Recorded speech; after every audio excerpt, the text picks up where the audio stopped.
Passive investing versus active investing. Is the index fund era changing? John bought a simple S&P 500 index fund every month and never looked at the news.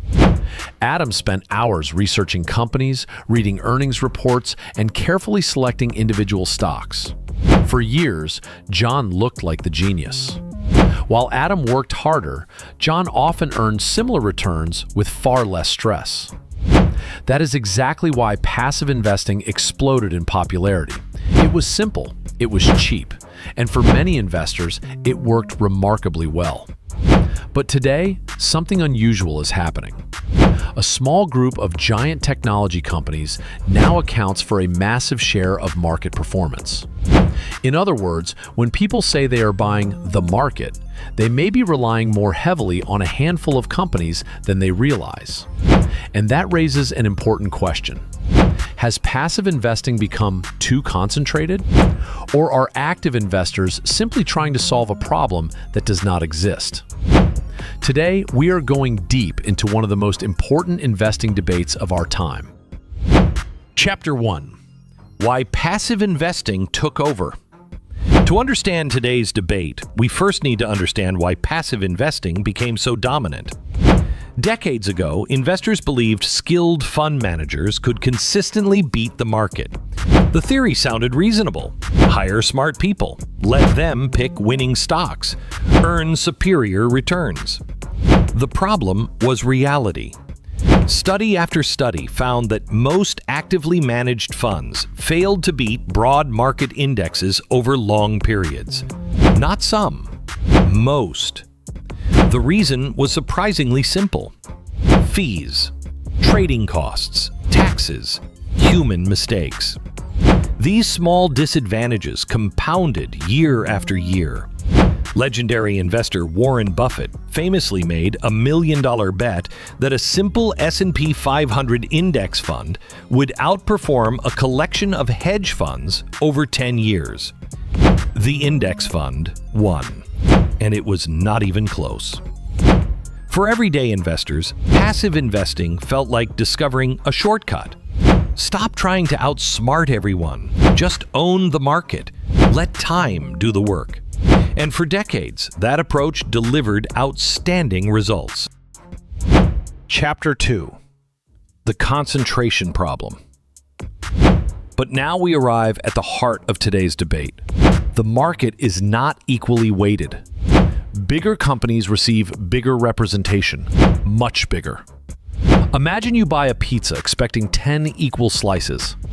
Then you discover 7 slices account for most of the pizza. That is similar to what some investors see happening today. A handful of technology giants have become so valuable that they dominate major indexes. Their success has been extraordinary. Their influence has become enormous, and that creates concentration risk. Concentration risk simply means your outcome depends heavily on fewer things going right. If those companies continue thriving, passive investors benefit. If those companies stumble, passive investors feel it too. Artificial intelligence has accelerated this trend.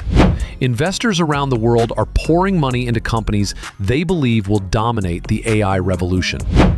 The result is that market performance increasingly revolves around a relatively small group of winners.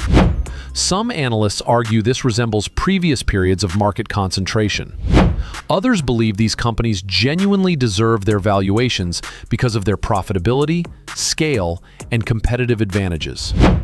The truth is that nobody knows for certain, and that uncertainty is exactly why this debate exists. Chapter 3. The case for active investing.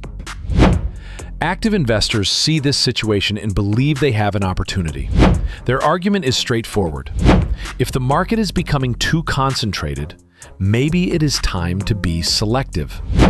Instead of buying everything, active investors try to identify undervalued opportunities. They look for companies that may have been overlooked. They search for risks that the broader market may be ignoring. Think of it like a buffet. Passive investing means taking a little bit of everything. Active investing means carefully choosing only the dishes you believe are worth eating. The potential advantage is obvious. If you choose correctly, you may outperform the market. But there is a catch, a very large catch. You have to be right, consistently. And history suggests that is incredibly difficult. Professional fund managers have teams of analysts, advanced software, and access to management interviews. Yet many still fail to outperform over long periods. That does not mean active investing never works. It means active investing is harder than it appears. Success requires skill, discipline, patience, and sometimes a little luck. Chapter 4. What should ordinary investors do? This is where many viewers expect a dramatic answer. Passive investing is dead. Active investing is the future. Or the opposite. But investing rarely works that way. The reality is more nuanced. Passive investing still offers diversification, low costs, and simplicity. Those advantages have not disappeared.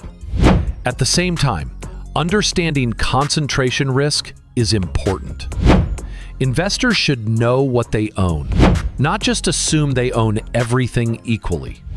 One practical approach is to periodically review your portfolio's exposures. Another is to diversify across different asset classes, sectors, or geographic regions. Some investors combine passive and active strategies. They keep a core index portfolio while allocating a smaller portion to individual ideas. This creates a balance between simplicity and flexibility. The key lesson is not to blindly follow labels. Passive, active, growth, value. Those are just tools. What matters is understanding the risks behind them. Let's go back to John and Adam. John trusted the market. Adam trusted research. For years, John looked smarter.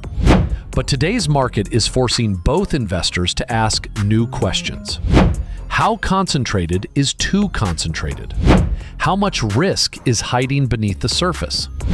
And how much confidence should we place in a handful of companies driving so much of the market's returns? The answer may shape investment results for years to come. Because the biggest investing mistake is not choosing passive or active. It is owning something you do not understand. If you enjoyed this breakdown, let me know in the comments.